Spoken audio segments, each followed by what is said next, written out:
जय भीम। आप लोगों को कुछ पूछना हो तो पूछ सकते हैं।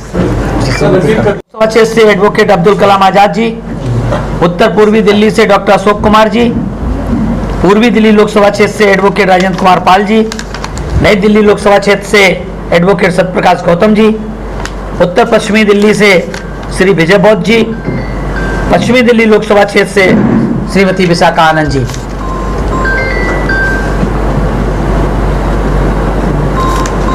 हमारा सबसे आखिर में जो दक्षिणी दिल्ली रह गई उसके 1-2 दिन में आएंगे। बिल्कुल 2 दिन के अंदर आप लोगों को सूचित कर दिया जाएगा। तो जैसा कि आपने मार्च में कहा था जी, हमारी पार्टी से कोई भी अपराधी चुनाव नहीं लड़ेगा जी, तो क्या ये 6 के 6 क्लीन चिट प्राप्त है?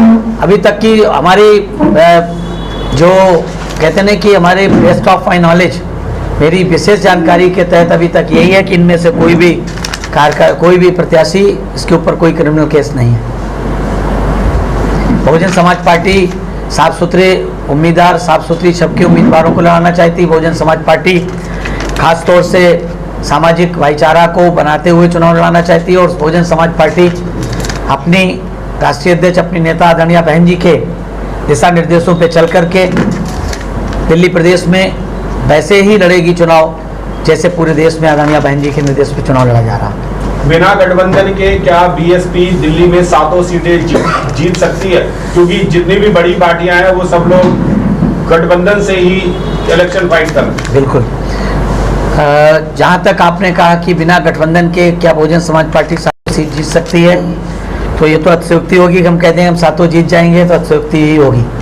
लेकिन इतना हम जरूर बताना चाहते हैं कि बहुजन समाज पार्टी की राष्ट्रीय अध्यक्ष आदरणीय बहन जी ने एक बार नहीं सैकड़ों बार की प्रेस कॉन्फ्रेंस के माध्यम से हमारे नेशनल कोऑर्डिनेटर महोदय ने अपने स्पीचेस में, अपनी मीडिया को संबोधन में, या उन्होंने जो मीडिया से बात की उनके माध्यम से बताने का काम किया है कि बहुजन समाज पार्टी ने प्री पोल अलायंस 1993 में समाजवादी पार्टी के साथ किया था, 1996 में कांग्रेस पार्टी के साथ किया था और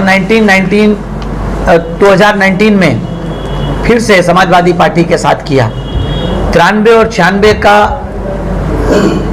और 2019 का रिजल्ट इस बात को साफ साफ बताता है कि बहुजन समाज पार्टी जब भी किसी भी राजनीतिक पार्टी से अलायंस करके चुनाव लड़ती है, चाहे जिस प्रदेश में हो, कर्नाटक में हमने लड़ा जेडीएस के साथ लड़के, जेडीएस के वहाँ की मीडिया ने बताया कि बीएसपी की वजह से जेडीएस के 13-14 सीटें जीती।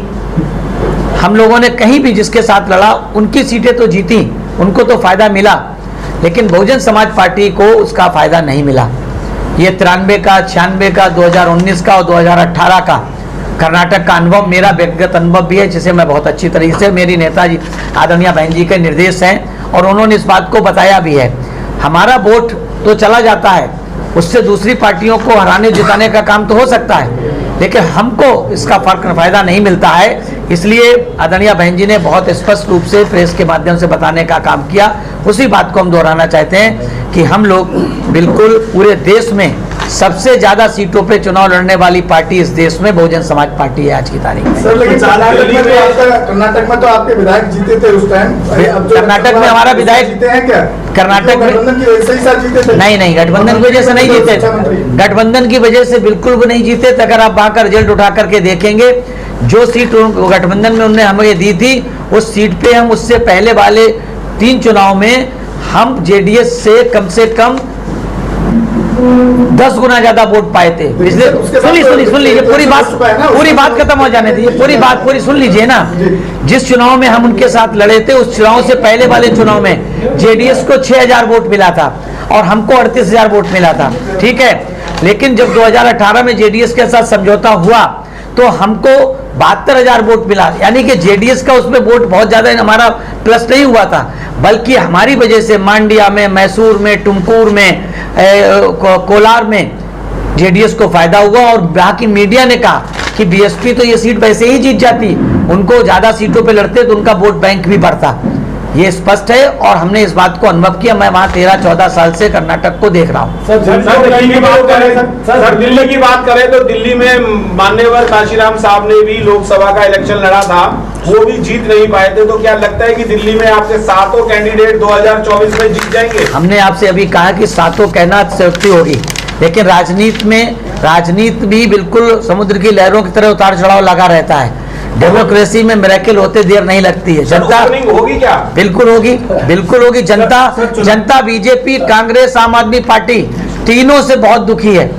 तीनों की पोल खुल रही है। तीनों ने इलेक्ट्रोल बॉन्ड में पैसे लेने का काम किया, तीनों घोटाले में फंसे। बीएसपी ने इलेक्ट्रोल बॉन्ड में 1 रुपया किसी उद्योगपति, पूंजीपति, धन्ना सेठ से लेने का काम नहीं किया है। ये इस बात का प्रमाण है कि बीएसपी से ज्यादा क्लीन, साफ सुथरी पार्टी, कार्यकर्ताओं के दम पे चलने वाली पार्टी है।